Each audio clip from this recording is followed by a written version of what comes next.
Welcome to the PowerMTA complete course. In this video, we will discuss the requirements for setting up PowerMTA. So, this second video covers the requirements. PowerMTA can be installed on CentOS 7, AlmaLinux, Ubuntu, and Debian.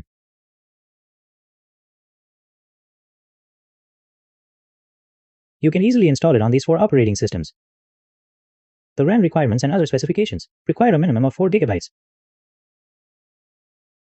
You can also use 8 GB, and it should have at least 2 CPU cores. For this course, I'm going to use Ubuntu. The VPS you purchase should have port 25 open. Port 25 is essential for email delivery. You can purchase a domain from anywhere. I provided details about GoDaddy and Namecheap here. First, I've included a link to port 25 open VPS providers here. You should only buy VPS from these providers because if you purchase from elsewhere, port 25 will be blocked. Almost all other VPS providers block port 25. You should only buy VPS from the sites I'm recommending here. Port 25 is open by default on these providers. I've already included all the necessary commands here. You can review and use them as needed. Understood? You can purchase domains from GoDaddy or Namecheap. These providers make it easy to obtain domains. For DNS management, you can create a free account on Cloudflare. It's completely free. First, purchase your domain, then connect it to Cloudflare. This process won't take much time. You simply need to update the name servers. Clear? The most important requirement is the VDS. In this post, you'll find a complete list of port 25 open VPS providers.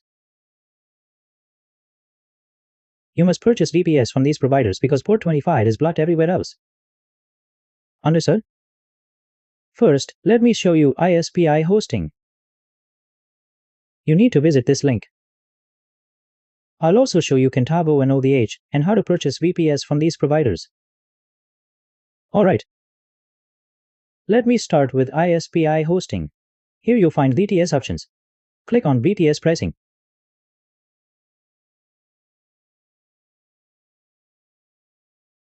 Next, you need to select your location. There are multiple locations available. For example, I'll select Australia. Here, you can select Linux. Then choose the plan you want. You need to select this option. Make sure it has 4 GB of RAM. I've selected Linux. Purchase it on a monthly basis. Don't buy 2 months or 4 months at once. Go with monthly billing. For IP addresses, you can select 1, or if you need 5 IPs, for example. You can enter 5 here, or adjust the number as needed. Then add to cart and proceed to checkout to complete your purchase.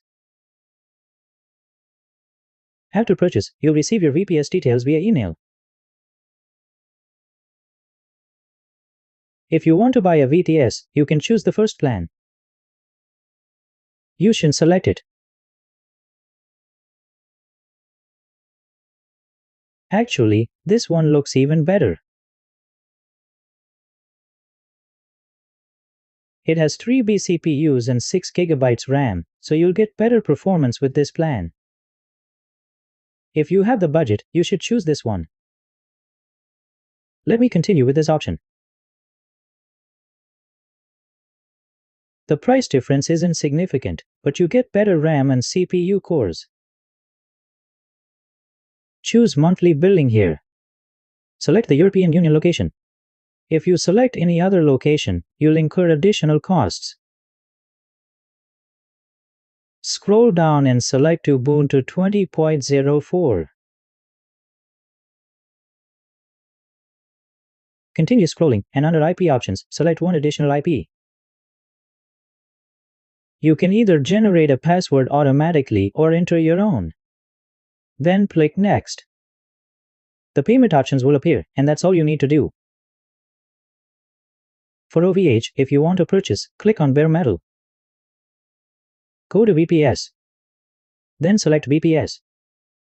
Here you'll find different types of plans. You can choose the third plan with 8 cores, or this one. Click on Configure for your chosen plan.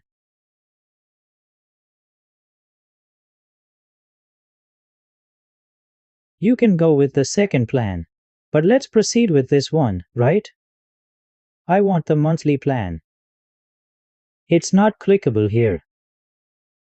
This means this data center is not available.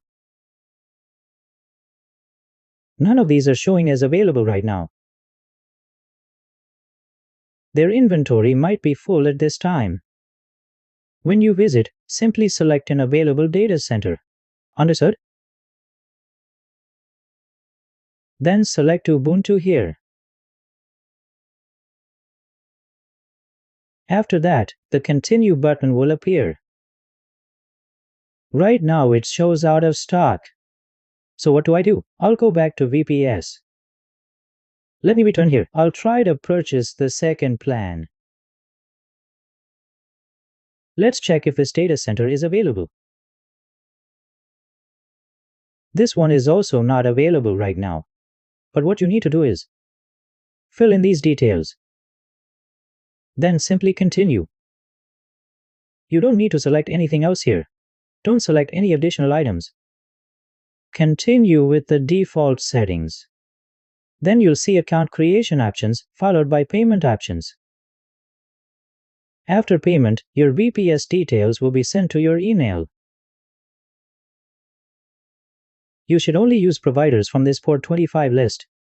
If you purchase from other sites where port 25 is blocked, you won't be able to send emails. Got it? Clear? You'll receive the documentation and other materials along with this course.